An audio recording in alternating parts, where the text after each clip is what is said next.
Hello writers, my name is Tennyson E. Stead. I am a working screenwriter and a working script doctor, and welcome to The Right Stuff. One of the questions I get a lot from my clients as a script doctor is, how can I be more aggressive in mastering the line between active and passive scene work? How can I really get more efficient and more practiced at handing the work over to actors? And my answer is the least favorite answer of any writer out there. It's to take acting classes. And specifically, I strongly recommend taking scene work, and specifically classical scene work classes. Okay? There's a lot of different schools of acting, and there's a lot of different approaches to acting. What we want to get into here is just the basic mechanics of going into a scene with a goal and working through the conflicts that arise from the pursuit of that goal and through the other actors in the scene until we either get what we want or have to look elsewhere for it. It's the basic job that we keep talking about in all of our writing stuff. The difference is that as an actor, you're putting that stuff in your body. If you are physically doing something, it is a lot harder for your brain to convince you that it's not real. If you're physically doing something and putting it in your body, it starts to wire itself into your muscle memory, and that's what we want. And specifically, as you're taking these classes, I want you to make sure that you're showing off to class off book. Get your text memorized, beat it into your head so that you can walk into a scene with the other actors that you're working with and do the actual work of seeing that scene from one side to the other. And the reason why that's important, the reason why that's useful, is that memorizing the dialogue and memorizing the words is really only the first step here. What you really want to do is start getting into the specifics and the nuances of how the character that you're playing performs their action, and all the little details that come up in your performance as you perform that action. So you want to turn the text into muscle memory so that you don't have to think about it, so that you can be listening to the other actors in the scene, hearing what they bring to their work, and then finding new ways to pursue your goal as they make good points, as they start convincing you, maybe you should be doing this instead of that. As they start pulling you in different kinds of directions, you can get a lot more dynamic in terms of the creative impulses that you have about how you're going to try and get what you want out of the scene. Now, why am I saying it has to be Shakespeare and Ibsen and Chekhov? This is something that a lot of writers fight me on, because just like actors, a lot of writers are afraid of dense text. They're afraid of the language. Don't be. The reason why Shakespeare is still performed today after all these years and Marlowe is not is because Shakespeare was fantastic at writing strong lines of action. And Marlowe, Hamlet opened against Dr. Faustus. And Hamlet is all about a kid trying to exercise a military coup for dumb kid reasons. By the way, an overwhelmingly challenging goal. It's a fantastic play, Hamlet.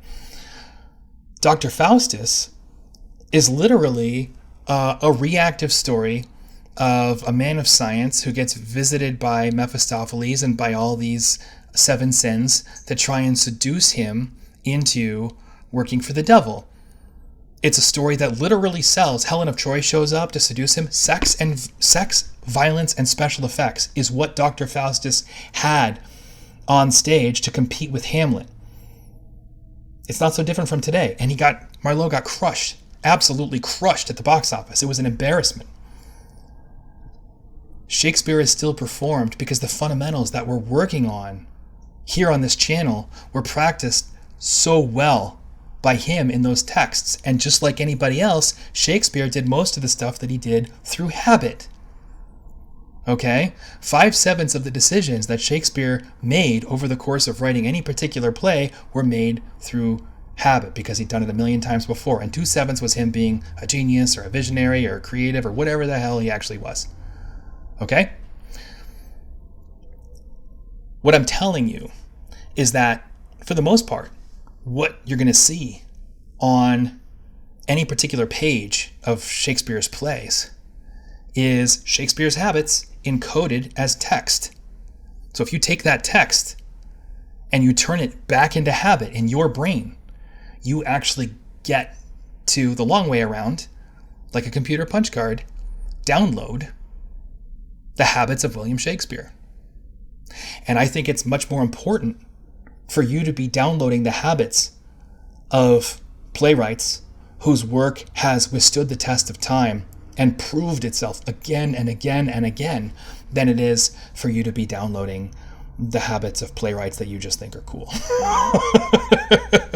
Be so careful, because a lot of modern playwrights in 50 years, they're not going to be remembered the way we think. And that's because as much as they may have done something spectacular that captured people's imaginations here and now, they may not have been as strong in the fundamentals as they want to be. Okay? So when it comes to the plays that you rehearse, stick to the ones that are super, super enduring. I wouldn't recommend rehearsing as a new actor, as somebody who's coming into this as a writer. I wouldn't recommend rehearsing anything any newer than Arthur Miller or Neil Simon. Okay, Neil Simon's great. He has great lines of action. He has a great sense of timing. and